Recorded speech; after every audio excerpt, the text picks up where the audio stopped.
Welcome everyone, welcome to Danger Bloomin' Recall. That's right, it's Danger Recall time again. And here I am, your lovely host, your lovely curly grey-haired host, Colin Hubbard. I'm here for the vibes. I hope you're here for the vibes too. We've got other vibers. Hey vibes, vibe over here, Ross Harmston. Yeah, man, my vibe's real good, man. Got good vibes in the air. Let's go watch Love Island. Previously on Love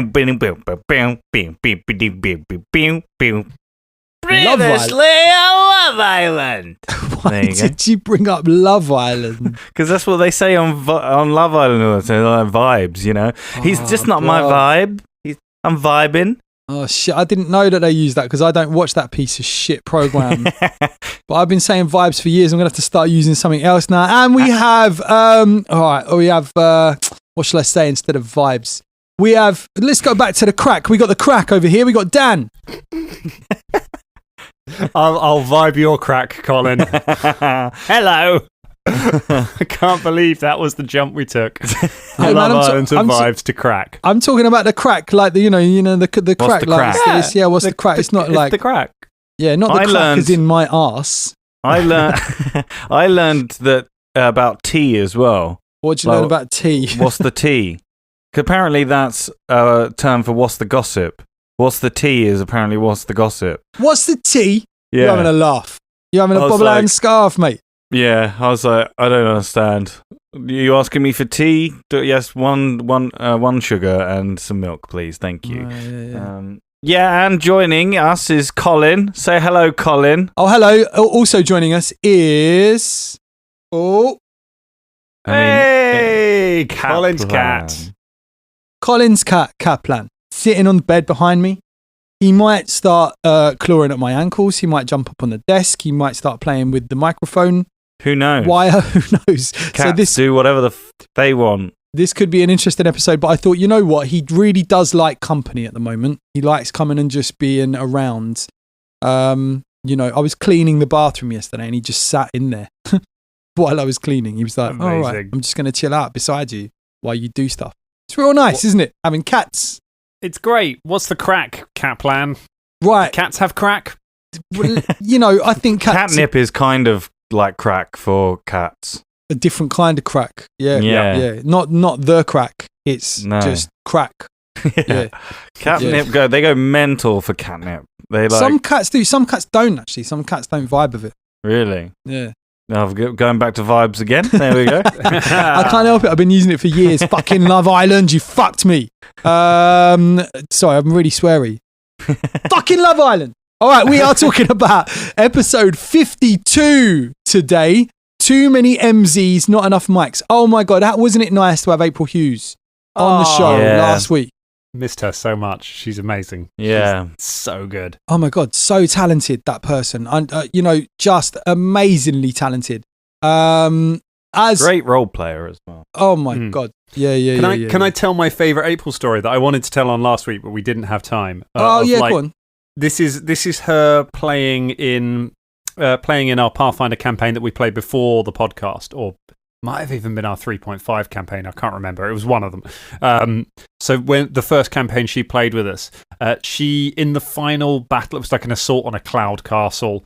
She missed the first game of it. She came in a week, did that thing where she joined later. So I was like, oh, okay, fine. You're back at the ship. You follow everyone through, and you find the aftermath of the battles. And during the fight, one of the things that had happened was our buddy Jerry was playing in it, and his character's father had been a running NPC for ages. And in the battle the week before, his father had been turned into a statue and left behind, and everyone had been kind of like, I guess I think Jerry didn't know about it, and he was like, well, hopefully April will find him on her way through, and we'll be able to tell us, and then my character will know, and we'll go back and we'll be able to heal him. And so She comes around and I describe it as like, you walk into the room, there's this statue of a gnome standing there right in front of me, and she just goes, ugh, and pushes it off the side of the castle and just sends it plummeting down to her. Oh my God. And I just saw Jerry's face across the table like, my entire plot is gone. And April had no idea. She was just like, I thought it was a monster. I had no idea. Maybe that was the day that Jerry decided he never wanted to play D&D ever again. That was Who probably the knows? beginning, wasn't it? That's Yeah. when that was when it started. Killing his father. Maybe that was the end. Oh, Jerry, man. Big up, Jerry. Big up, Big up, April Jerry. Hughes. That's a really good story. Imagine you just Yeah. like created this whole character, this backstory, and you've got this whole thing that you're trying to do, and then all of a sudden someone just kills it. Oh my God. She's great. Like, she's such a good improver, and her whole character in that entire campaign was an NPC because she showed up with no. Scott brought her along one day and was like, "My mate wanted to play. Can she come and join us?" And I was like, "Yeah, sure. Hang on." And like turned an NPC into a playable character and gave it to her. And like, this is a character they met last week. Here's a bit of backstory. Go with it. And she just picked that character up and played that character for the whole campaign. You can just pick up a character from nowhere, similar to what you did, Cole, when you joined us for the first time. You picked up a character that was kind of had been played by someone else originally, Barra. There was a lad, Paul Teelan, wasn't it? Big up Paul Teelan. Yeah. That's a friend of ours. He played a character called Barra for 1 week, didn't he? And then I think didn't come back because he just he was busy. He just wanted to play one game. He's got 2 kids and a very busy job, so he was like, "Let me just come and play one game just so I can see what it's like." Yeah. But I yeah, think it's a real when- skill to better pick up a character. Sorry, Ross. No, I was going to say, I think when April joined in, wasn't there like 7 players at that time? Wasn't it like 7 of us, I think? Yeah, it was a big game. That was a big game, yeah. I love good, that. though. I love the chaos of having 7 players, and I love that we would have completely varying groups every week. I liked turning up not knowing how many players I was going to have, and it would be between 7 and 2. And we had, and we would just, and I had whole things where like I'd planned a game for 7 people, and then like everyone just drops out like an hour before the game, so I get to the pub an hour early and completely rewrite the game and make it about 2 people, and we do that, and that just great fun. I love doing that sort of stuff. Yeah. DMing on the fly. Yeah, man. Yeah. DMing on the fly. I'm DMing on the fly. So, right, listen. Too Many MCs, Not Enough Mics. What a great title. Obviously taken from the song by the Fugees, Too Many MCs, Not Enough Mics, which isn't even a song. It's just a lyric in one of their songs.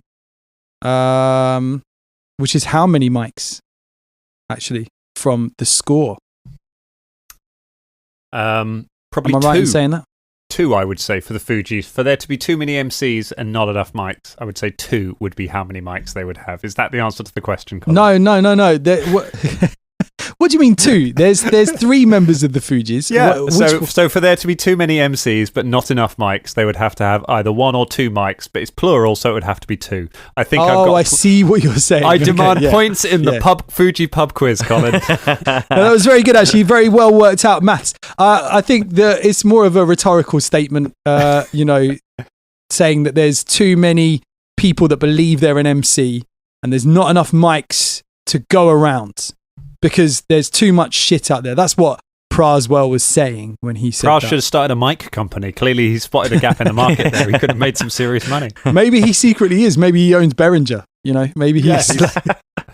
No, he was just sitting there being like, no, I don't need my mic company. Clearly, I'm going to be the most famous one of the 3 Fugees. Yeah, that's probably what he thought to himself. And in some ways he is, In some ways, Pras is far more famous than Lauryn Hill or Wycliffe. Hey, man, he owns a lot of stuff. I haven't got enough knowledge about Pras and what he owns and what he does. A lot of mics. Yeah, he's got a lot of mics apparently. Yeah. Oh my God. Yeah, too many MCs, not enough mics. We've got music from Kev, Swordco Soundscapes, Chan Walrus, Ross Bludgeon, and MZ. So, Mr. Colin H. Hubbard. That's not my middle initial, but Colin H. Hubbard sounds pretty good, so I'm gonna stick with that. Colin Hubbard. Yeah. Hello, my name is Colin Hubbard.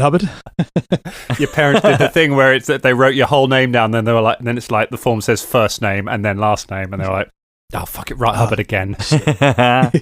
Yeah. and it just went through. Yeah, bloody red tape.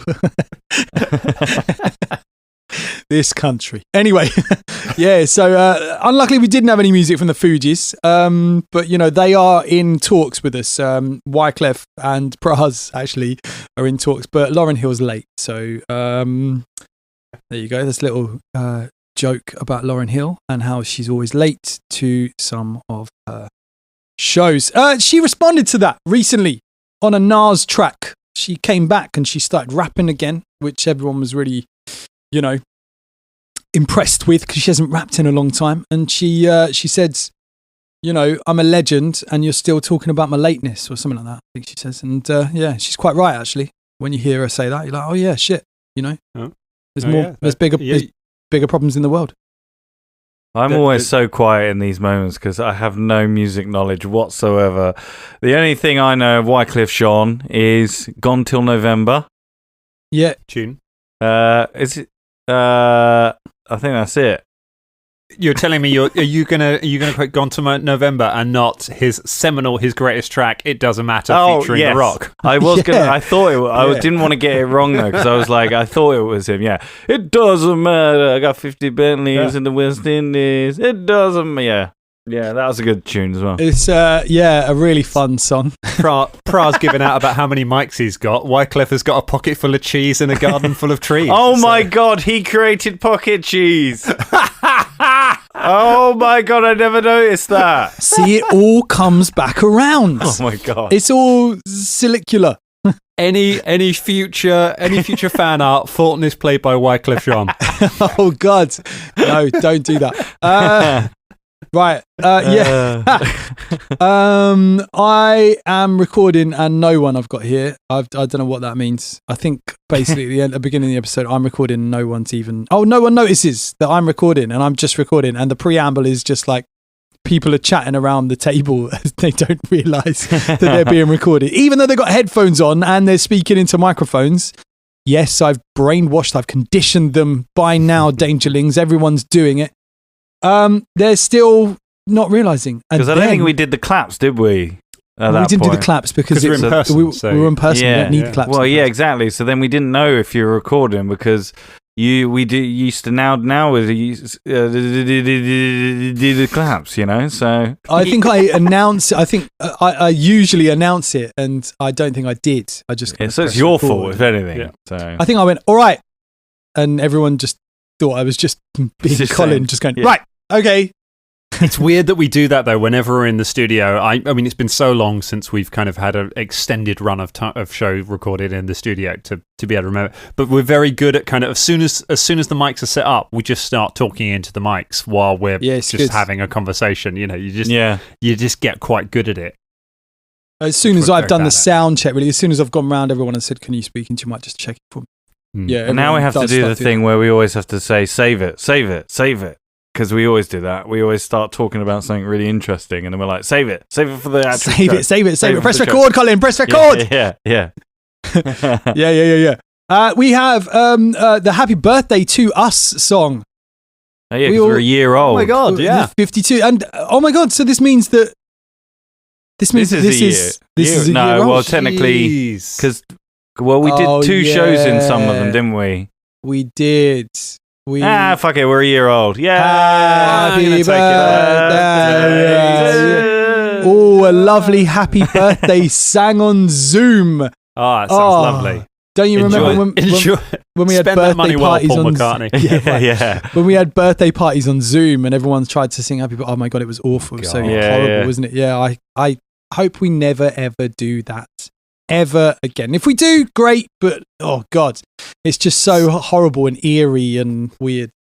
So this would be about a year ago now from today that we came up with probably just slightly over a year ago that we came up with the idea of Danger Recall in that case. I remember it like I met you, Cole, in a park. Back when they were very first allowed, and it was like you can go to parks and meet people, but you have to stand apart. And so we got some beer, got beers from the supermarket and went and just stood in a circle in a park around. And we were just when we were trying to work out what to do for the Patreon, because the Patreon its birthday is in next month. It's in October. Oh, That'll be the birthday of the Patreon. And we were like, what is our Patreon show? What can we do? And at the time, I really wanted to do Agents of Edgewatch as a Let's Play, as the sort of bonus content, and we couldn't get it was a mix of things of like the licensing wasn't working out for it, and also Edgewatch had some connotations which we've talked about on the main show in that it's about cops. This time last year, it was,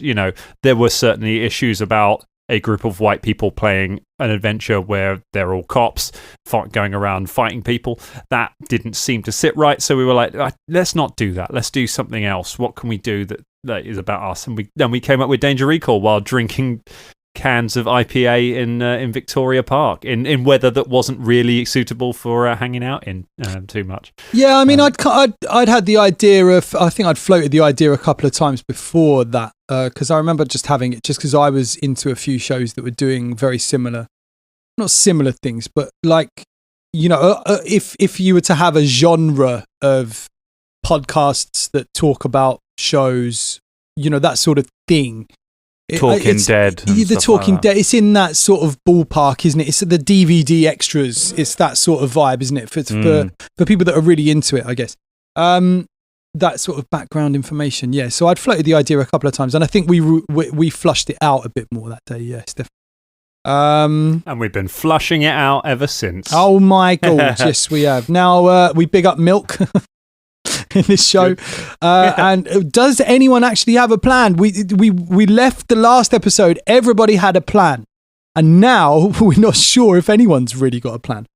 We've got to tweet us, Miles. Yes, tweet us, Miles. Yeah, thank you, Miles. Tweet us again. And we have a tweet past us as well. So we'd tweet past us's. Which is nice. And then Fulton, this is the beginning of your lovely revolution. I just want to say that April Hughes is still on the show today, so we will bring up April a few times. But Fulton, you start your revolution. She's today. She's on the show we're talking about today. We should be clear. She's not on this show. She's not on this show. Yeah, thank you, Dan. Hey, schmucks. Yeah, right. Yeah. You start your revolution. Where did you get this idea? As all ideas on the fly that I come up with. I think of it and then I go, oh, actually, the ramifications of that is probably worse than I should have imagined. Getting a load of... I just imagined going in there and being like, yeah, let's storm the castle. Basically like Les Mis. Maybe I watched Les Mis at that time and I was like... but rather than it being about like a group of people banding together, it was me paying a load of people to fight for my own my own self-interest. Which was so that's where it was born. And I didn't realize that I gave birth to the because everyone was surprised when I gave her 50 gold pieces, because that's what, like $5,000 or something. It's a lot. Yeah, something like that. That was before the conversion as well, wasn't it? So that was just giving some random person 50 gold pieces. Yeah, maybe that wasn't the best idea. Or just maybe, telling people to kill themselves for me wasn't good as well. Well, we live with our decisions. That's, that's the thing that we need to learn in life, isn't it, really? Learning to live with our decisions. Yes, indeed. Hang on a second. I think I need to do something. Yes. Okay, cool. All right. Yeah, cool. So we have a revolution going. We start to plan the rehearsal night as well. We start to plan what we are going to do, how we are going to do it, and we start thinking that we need a Mark to come and join us in the bar so we can do, a little rehearsal of the night. It's funny because Dan was like... we were like, oh yeah, we'll do a battle of the bands, and then Dan's like, yeah, funny enough, the richest man in the city doesn't get his axe from a battle of the bands competition, which is very funny. I thought that was funny. I love this. This idea that I get. I'm like, is there some sort of battle of the bands? Yeah. And then I go out to speak to a woman outside and say, how would we? Is it you that does that actually, Fold? No, it was you, I think. All right, okay. Yeah. How would we get into that under the sea enchantment dance? And she's like, well, probably some sort of battle of the bands would be good. Yeah. They're trying to teach you that sometimes people in the street are idiots as well and don't know. So, Dan, what was the thing that you were going to tell us last episode about the planning of this heist? Okay, so this is a if you look on if you look on iTunes under any of the episode titles, you'll see all of this series is tagged as Ultimate Intrigue, and we always tag the adventures that we're having with kind of the adventure we're playing, so like Murder's Mark or sometimes the book that we use predominantly for it. And this pulls massively from a book called Ultimate Intrigue from first edition, which is about making sort of subtle subterfuge-based plots and things like that. There's a whole section on that and a kind of adventure called Heists, which is a really, really good way of building adventures. And you basically build them in reverse. So to build that, you kind of... The way it works is the players create the heist. So you come up with the premise of it as a GM, and then you present the problems to the players, and you get them to kind of describe the plan. And the idea is kind of whatever plan the players come up with is broadly going to be right. But your job as a GM is to say, but what if, but what if, but what if, and to make them develop this plan more, and to be constant. That's why you've got the character of not Whistler. What's his name? Christoph Wren.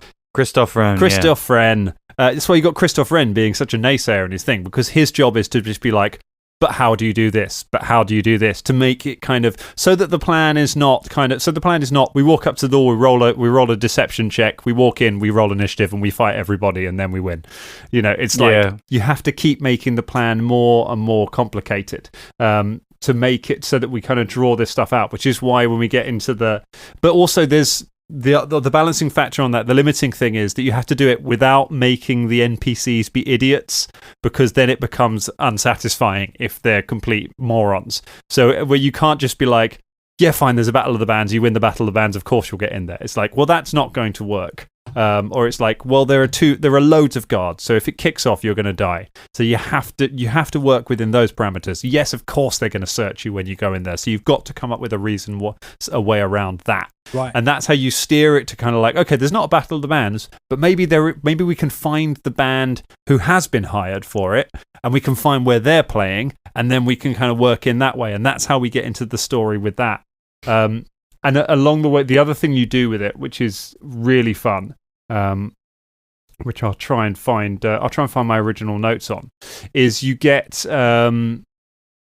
is that you develop lots of challenges, which are all based on you develop a load of challenges which are all based on the strength of your players, and you try and fit a number of. So you say, okay, I've got X number of challenges that are going to need to be passed using either skill checks or successful encounters or a fight or something like that. And each of them are going to play to some of the players. So I went through everyone and made a list of people's strengths and just started coming up with little challenges within the mission that I was going to try and put in. So we've got, like Caragor is good at combat, acrobatics, and unlocking things. Fulton is good at combat, giving away money, and drinking, which is, so it's like, okay, so from that you get, okay, so the guards, they drink in one of the bars around the corner, so they're always going to be there. And it actually ends up being Shania that goes and finds them and seduces a guard. Things like Shania has Featherfall. She can deal with heat. She can deal with animals, so there are going to be some dogs in the garden. Mikey is good with magic traps, so there'll be some magical traps in there.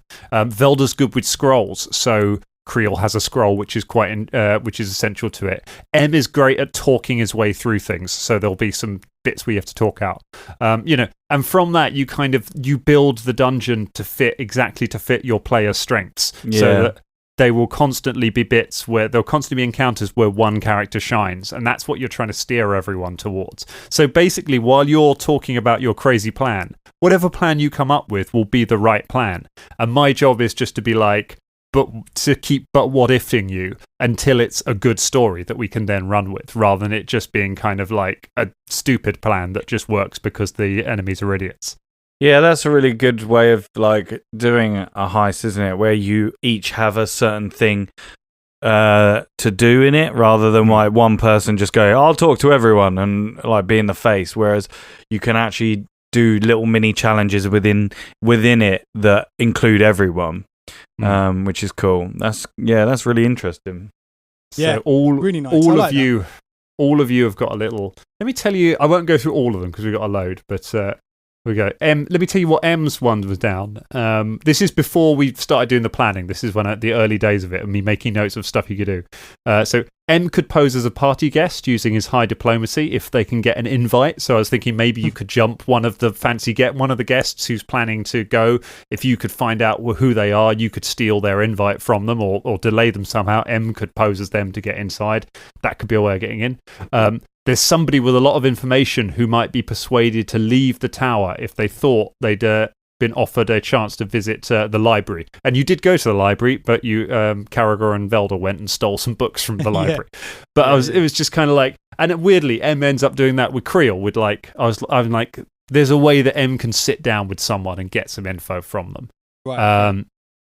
And then, like, Fulton's is much shorter. Fulton's is the head guard has the key to the locked room. So there's a room upstairs which is locked. The head guard has that. I'm like, maybe he can become a drinking buddy for Fulton, and they can become mates and have like a little side adventure, and eventually he gets the key.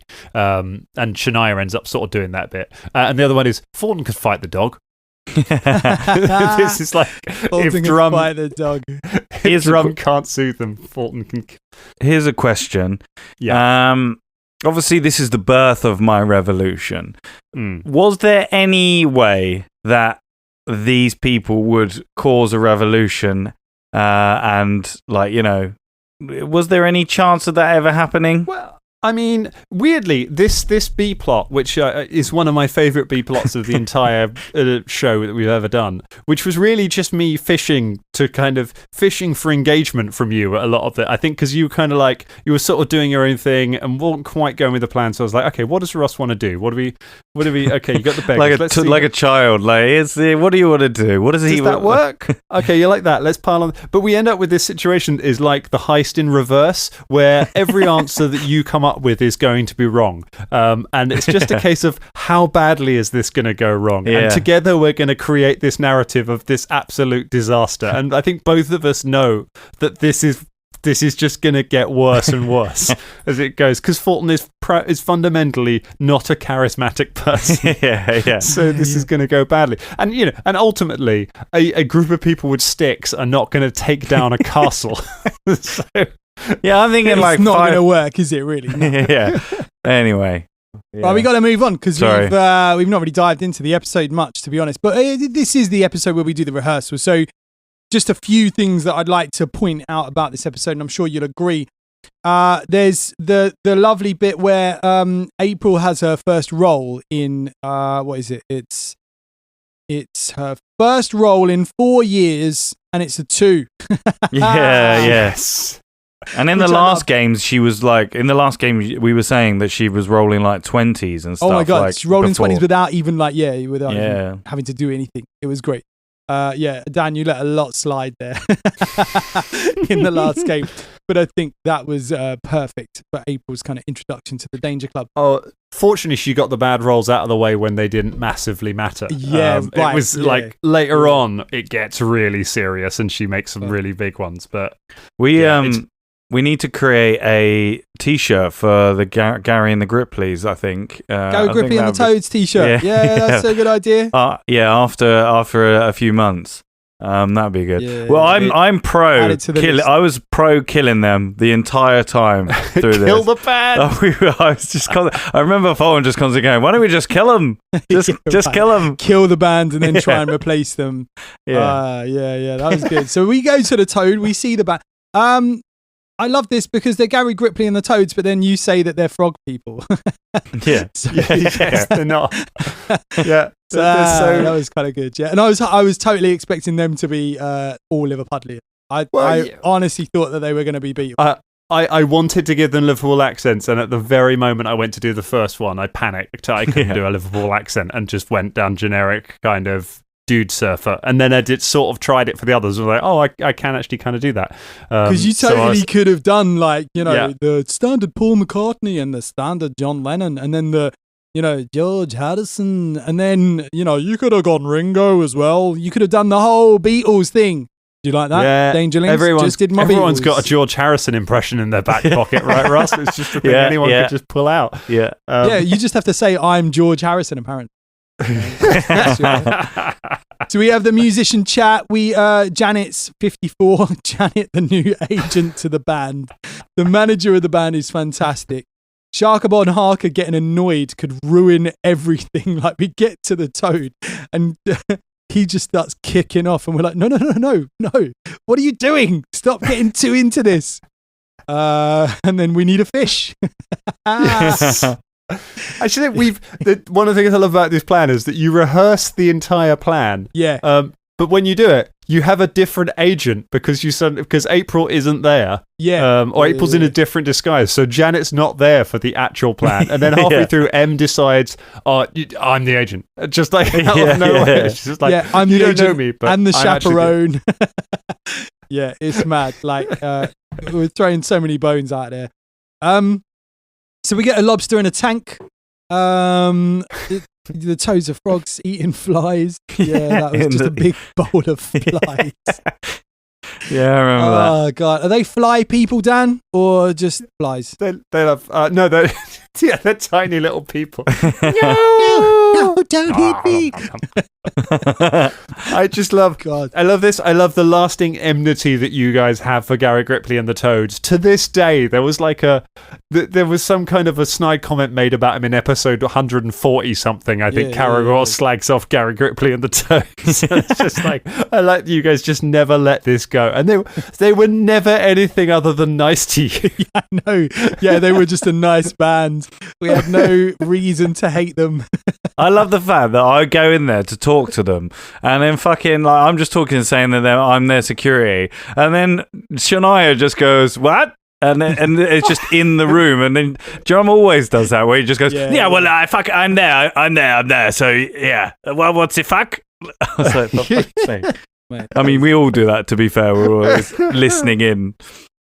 Yeah. So Janet tries to sign Gary at the warm-up act. Tries to sign Gary and the Toads to her management. She's been a manager for like 5 minutes, and she's already like, "Oh, I want more acts and stuff like that."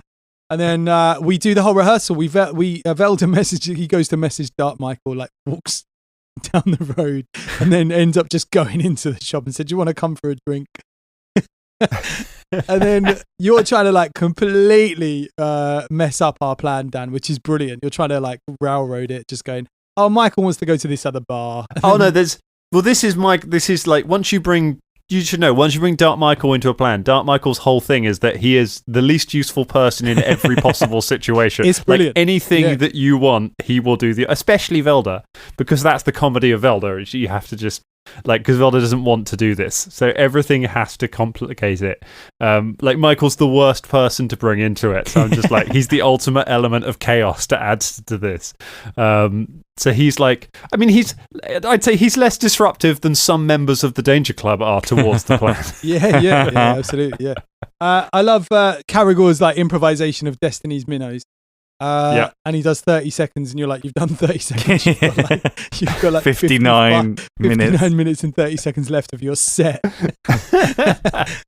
Scott's like, oh shit. And then he does one song for an hour, or some one bit of thing where he talks about a sponge. Yeah. I love like just the venue hate you guys by the end of it. Like, and you're just like, doesn't matter. We just need to get through. Imagine an hour-long song. Just again and again. Oh, fucking hell. And then that's it. We get Dark Michael to drink a drink in the front row. That's our rehearsal done. We've got these two guys sitting at the table. That are getting angry, and, Big Mike just gives them a couple of drinks and cools them down. And, she convinces everyone that she's the new waitress, and they're just like, okay, great. Again, amazing role play from April. Like smashing it every corner. Yeah. Nothing I Can Do, total eclipse of the shark. Nice. Such a good payoff. from that song from Scott. Yeah. Yeah. Sometimes his parodies, they fucking kill me. And that's it. Then we go to the dressing room and we scope out the tower, and that's the end of the episode. Episode 52. It was good, and it was great again to have April along. So it is. It's the end of the episode. It's not the end of the recording though, Colin, is there? Because there's something on the end of this episode. Or maybe I'll stick that at the end of this episode as well. Oh, you know, exciting. just as a reminder. I mean, we're coming up to 3 years soon? 4 years? Yeah. We're on 3 years. Yeah, maybe we'll release it as a single. Might get it. Hey, who knows? The charts are a mess now, man. What about streaming? So if we just keep it on a loop for an hour, Spotify, you know, we might chart at like 160 or something. Right, Dangerlings, thank you so much. Happy birthday to you. Happy birthday, Dan. Happy birthday, Colin. Happy birthday, Ross. Happy birthday, Colin. And happy birthday, April Hughes. Bye, Dangerlings. Bye. Danger Entertainment Network Podcast.